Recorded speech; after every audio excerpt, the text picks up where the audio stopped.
When evil showed up in its ugliest form, you didn't flinch, you rose. This isn't just a poetic line, it's a spiritual truth about the resilience of the chosen ones. Have you ever been in a moment so raw, so devastating that most people would collapse under the weight, but not you? You stood your sacred ground? Imagine Eden, a modern-day spirit warrior. She gave selflessly to a friend, held space for them during their darkest nights, and offered prayer, energy, and unconditional loyalty. But one day she overhears that same friend cruelly mocking her behind her back, questioning her faith, her motives, and her light. That betrayal could have broken her, but instead of responding with vengeance, she responded with divine dignity. She looked them in the eye and said, "I bless you." Why? Because she understood a deeper law, not karma, not revenge, but spiritual sovereignty. What Eden showed was what psychologists call emotional regulation and what the Bible calls overcoming evil with good. Romans 12:21 isn't just scripture, it's strategy. By staying calm in chaos, Eden rewrote the outcome. And the onlookers? They expected a breakdown, but instead they witnessed a breakthrough. That's why people whisper about you. That's why they stare silently when you walk by. Not because they hate you, but because they're confused by how you glow in darkness. You're teaching them without even speaking. You are what ancient mystics called the soul who transmutes darkness into wisdom. And let's be honest, your silence in the storm speaks louder than any argument ever could. This video isn't just a story about betrayal. It's about the sacred art of standing tall in spiritual warfare. It's about your holy glow-up when the world expected you to shrink. So buckle in, spirit warriors. We're diving into 7 soul-shaking truths about how your response to betrayal isn't weakness. It's divine strategy. And when we're done, your crown will sit higher, your path will shine brighter, and your spirit will be unstoppable. Point 1. You didn't match their energy, you matched God's. While most people would have thrown fire back, you chose stillness. And in a world that worships the loudest voice, the quickest clap back, and the most dramatic revenge, your calm was the loudest sound in the room. That stillness wasn't cowardice, it wasn't passivity, it was power. A power that doesn't come from ego, but from spiritual maturity. While they yelled, you were silent. While they schemed, you were still. While they watched and waited for your retaliation, you chose to rise above.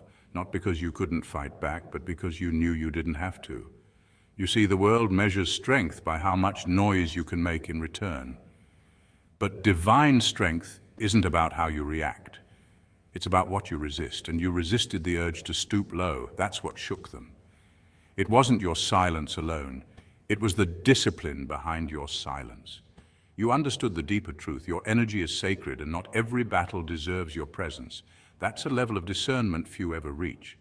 In Proverbs 15:1, it says, "A gentle answer turns away wrath, but a harsh word stirs up anger."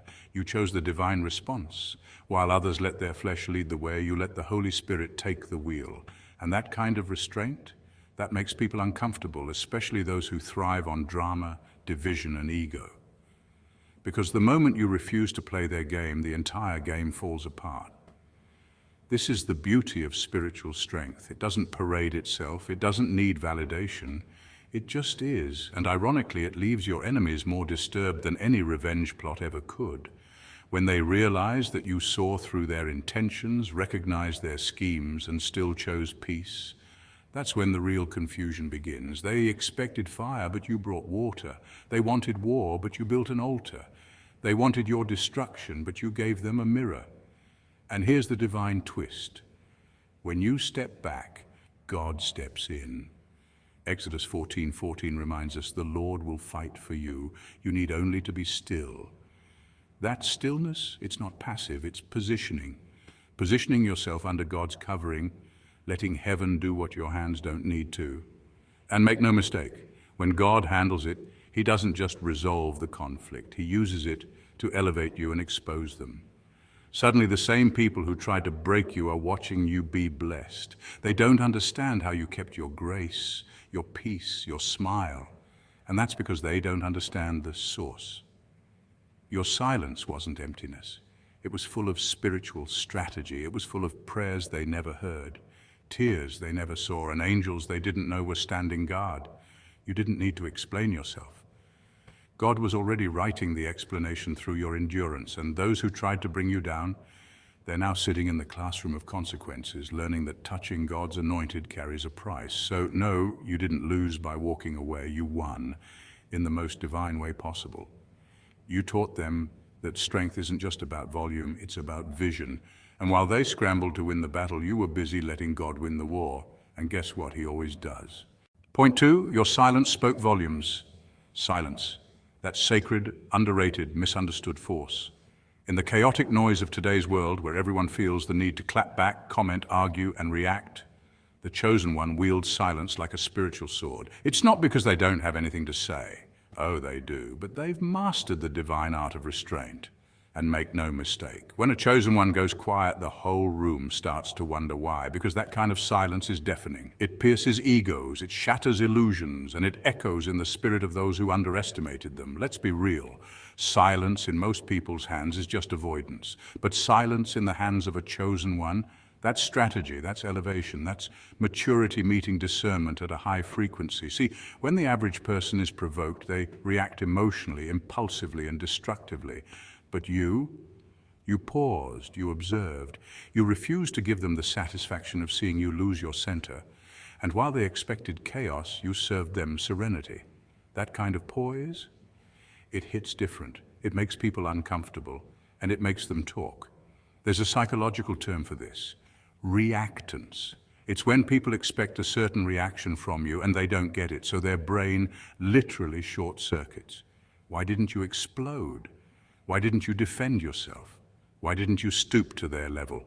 That confusion becomes a mirror, forcing them to confront the fact that their manipulation didn't work. Their power over you was an illusion, and now they're left questioning everything about their own behavior. And that, dear chosen one, is how silence becomes the loudest victory cry. Even science backs it up. Neuroscience studies show that emotional regulation, especially in high-stress social situations, is one of the clearest indicators of intelligence and mental strength. The brain's prefrontal cortex, the center for decision-making and self-control, lights up like a Christmas tree when you resist reacting emotionally. So every time you held your tongue and walked away in peace, that wasn't weakness. That was your brain flexing its spiritual muscle. And spiritually speaking, let's not forget, even Jesus stayed silent before his accusers. That wasn't defeat.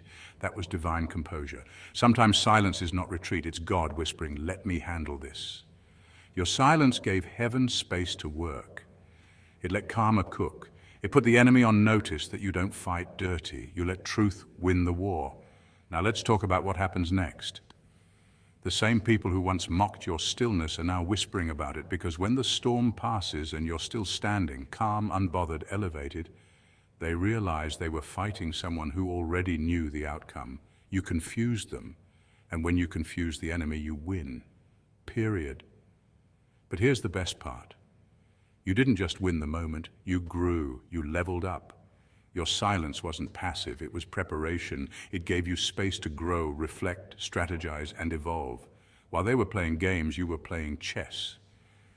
And now, you're 5 steps ahead, glowing in grace and moving in purpose. That's the quiet kind of power that gets remembered. That's the kind of power that turns heads and shuts mouths without ever raising your voice. So don't ever regret the times you chose peace over pettiness. That silence you held, it spoke volumes. It taught them lessons you didn't even have to spell out. Let them talk, let them wonder, let them feel the weight of what they didn't break. Because not everyone has the discipline to shut up and level up, but you do, and that's why you're the chosen one. Point 3, you didn't let the filth stain your soul. Some situations in life come with such heaviness, such filth, that their only aim seems to be to contaminate your spirit. These aren't just inconvenient moments or slight annoyances. These are soul-testing, nerve-rattling, peace-snatching experiences. You know the kind, the betrayal that caught you off guard. The slander was whispered behind your back. The energy-draining drama you never asked for. Some of these situations were designed not just to test your patience, but to poison your character, to see if they could drag you into the mud with them. But you didn't let it stick. You refused to carry it. While others might have lashed out, plotted revenge, or stooped low, you took the high road, a road far less traveled but infinitely more powerful. You didn't give that pain free rent in your mind. You didn't allow bitterness to make a home in your heart. Instead, you handed it over to God. You let him deal with the mess, and you walked away clean, calm, and covered in grace. That's not just maturity, that's spiritual mastery. That's emotional intelligence powered by divine discernment. People noticed. Oh, they noticed because when everyone expected you to break, you bent. When they wanted you to rage, you remained still.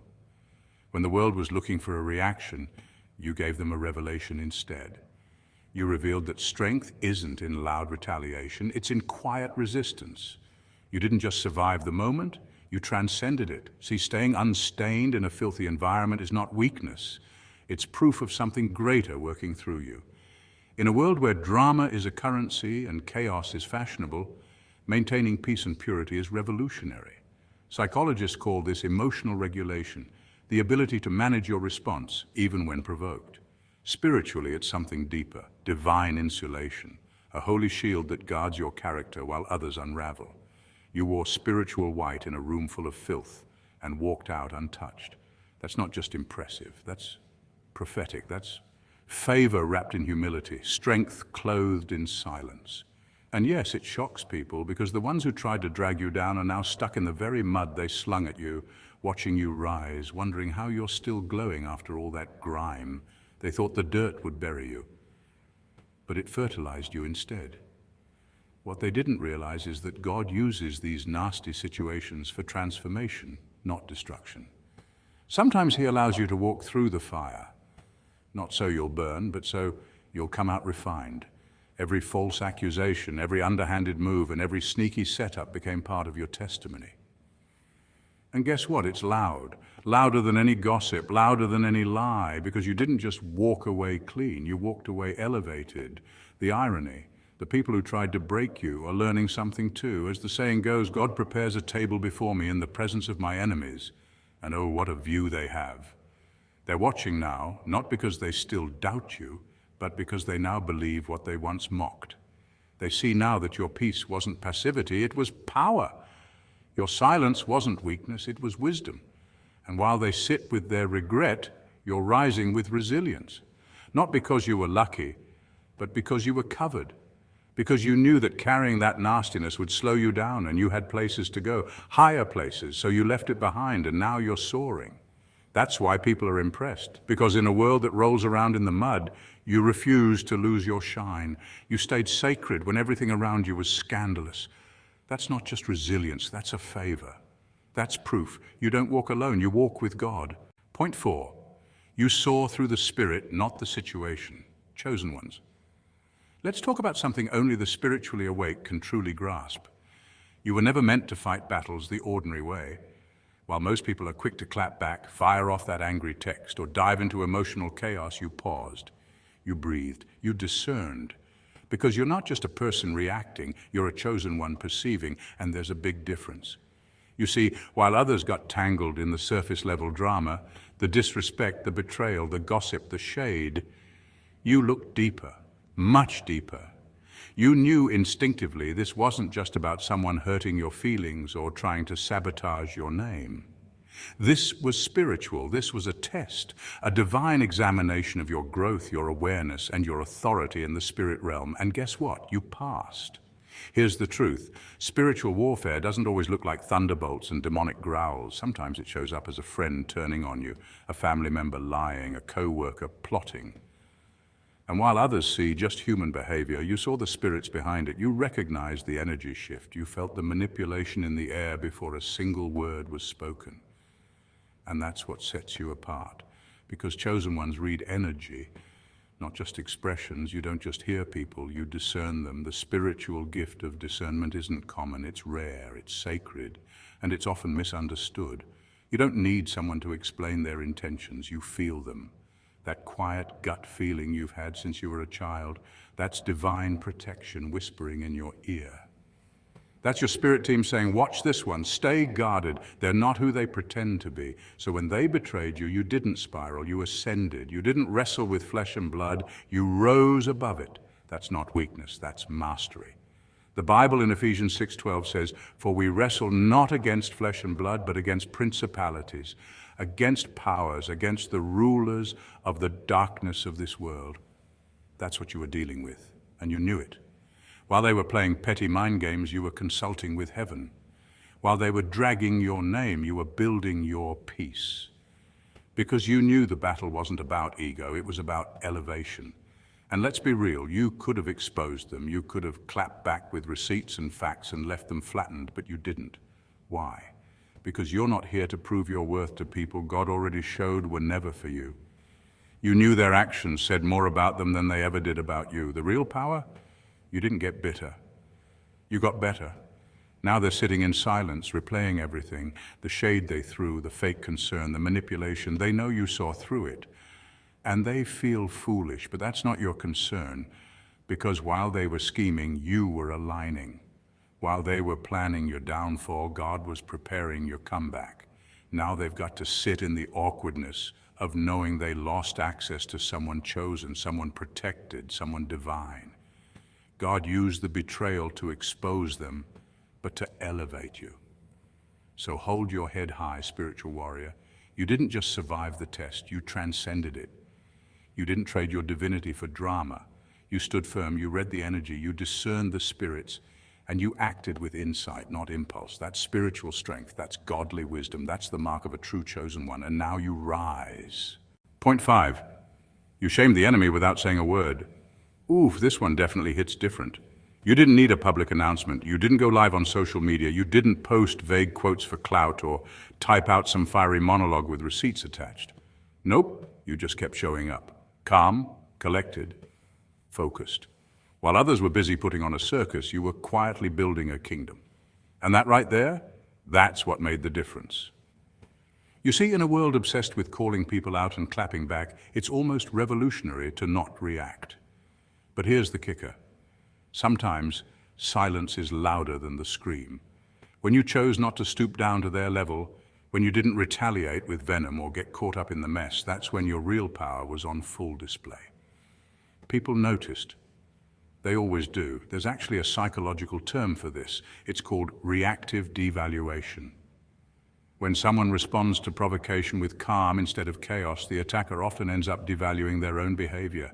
Why? Because your peace exposes their pettiness. Your restraint shines a spotlight on their recklessness. You didn't need to paint anyone as the villain. Their own actions did it for you. And that, my friend, is what we call poetic justice. Now let's talk dignity.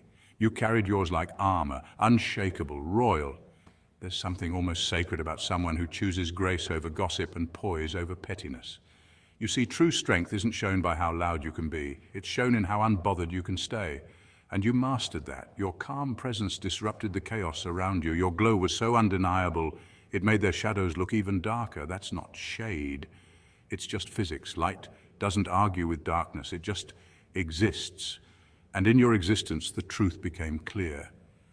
It's funny how people expect drama to end with a bang, a mic drop, or a verbal takedown. But the real mic drop is walking away without needing a crowd to applaud you. That's what royalty does. A queen doesn't step down from her throne to throw tomatoes back at jesters. A king doesn't wrestle with fools in the mud. Instead, they let time, truth, and character speak on their behalf. And spoiler alert, the character always wins. This doesn't mean you were passive. No, you were powerful. You chose your battles, and more importantly, you chose yourself.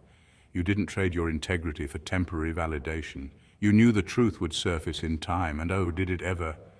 The people who once doubted you watching, the ones who whispered about you, now silent. The ones who mocked you, now learning. And here's where it gets even more divine. God has a way of using your silence to echo louder than any scandal ever could. Romans 12:19 says, "Vengeance is mine, I will repay, saith the Lord." That means you don't have to lift a finger. He'll handle it. Sometimes your peace is the setup for their conviction. Sometimes your grace is the mirror that shows them who they really are.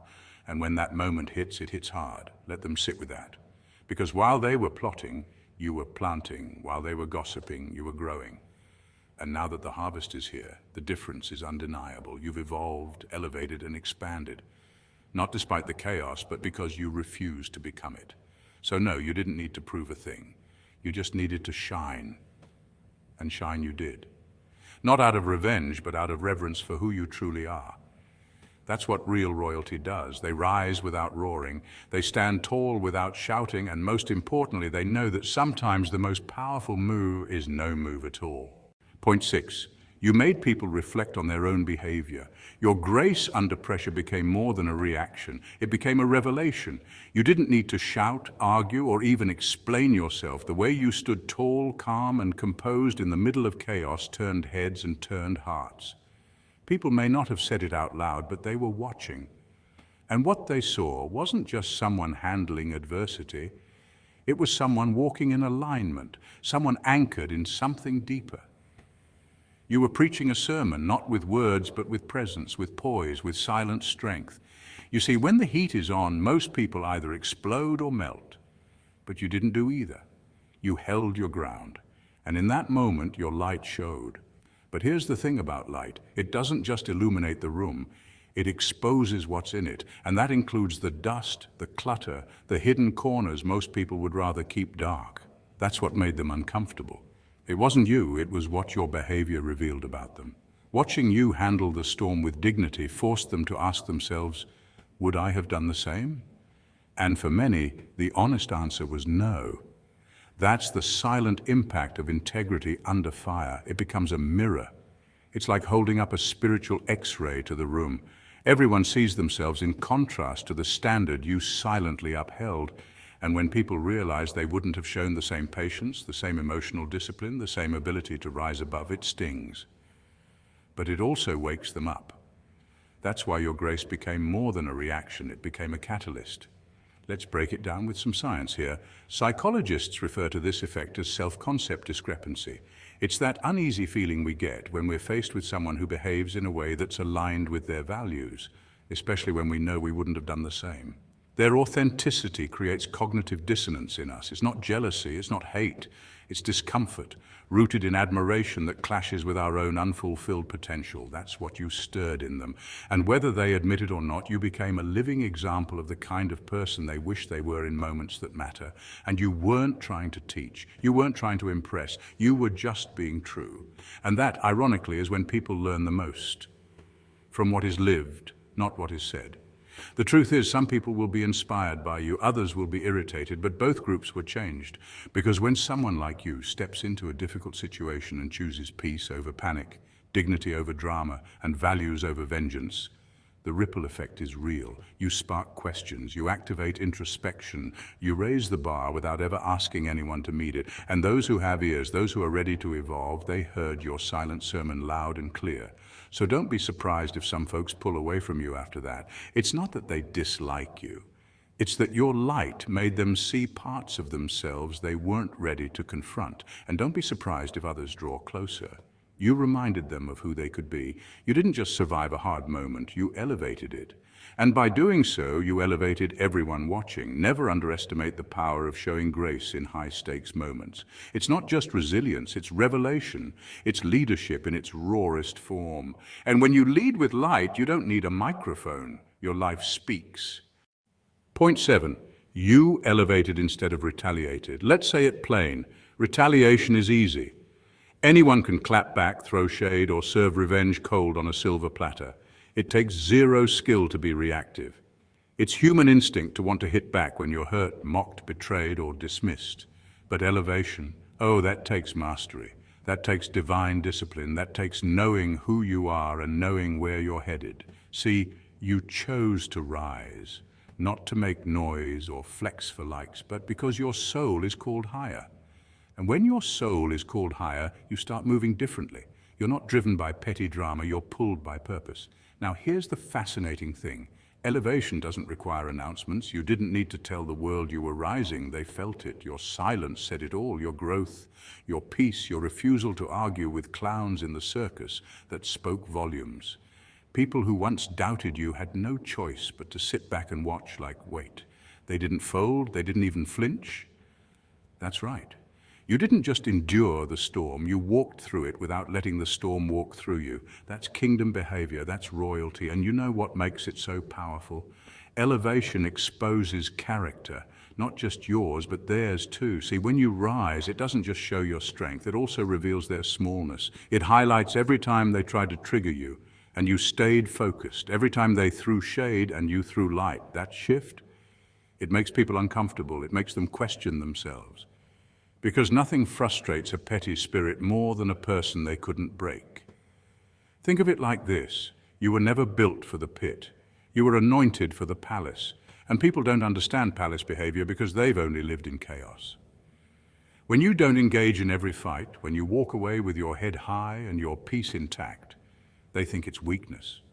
But time proves it was wisdom. You don't get crowned by cursing your critics. You get crowned by staying committed to your calling. Science even backs this up. Studies in emotional intelligence show that people who resist reacting impulsively under pressure are more likely to succeed in leadership, relationships, and life. Emotional mastery isn't just noble, it's strategic. Every time you choose elevation over retaliation, you rewire your brain for clarity, compassion, and confidence. That's not soft, that's power under control, that's divine strength.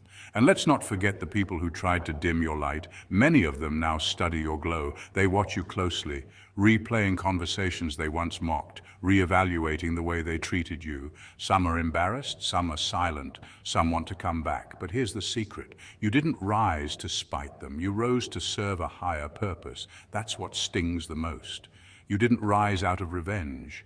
You rose out of revelation. God, in his divine wisdom, even uses your enemies as educators. While you grow, they learn. And often the lesson is humbling, that the one they dismissed, disregarded, or disrespected is the one God decided to elevate anyway. That's the beauty of favor. It doesn't need permission. And when it hits your life, even the haters have to take notes. So keep rising, don't explain, don't clap back, and don't trade your crown for a crumb of attention. Stay royal, stay graceful, and trust that the higher you go, the clearer it becomes who was meant to go with you. Let your growth do the talking. Let your peace be your protest. And let your elevation be the answer to every weapon that was ever formed against you. Spirit warriors, the world is watching, not to cheer you on, but to see if you'll slip. And when you don't, when you hold your peace, preserve your light, and walk away without dragging anyone through the dirt. You leave them stunned, you leave them inspired. You leave them with no excuse not to level up. Chosen ones, your life isn't about avoiding dirt, it's about staying clean through it. That's the real testimony, that's what sets you apart. And if nobody told you today, heaven saw how you handled that disgusting situation and heaven is proud. So stand tall, smile bigger, shine brighter, because while the world is busy being impressed, God is preparing your next level. Stay awake, stay aligned, stay powerful. I'll see you in the next one. Peace, light, and divine power to you.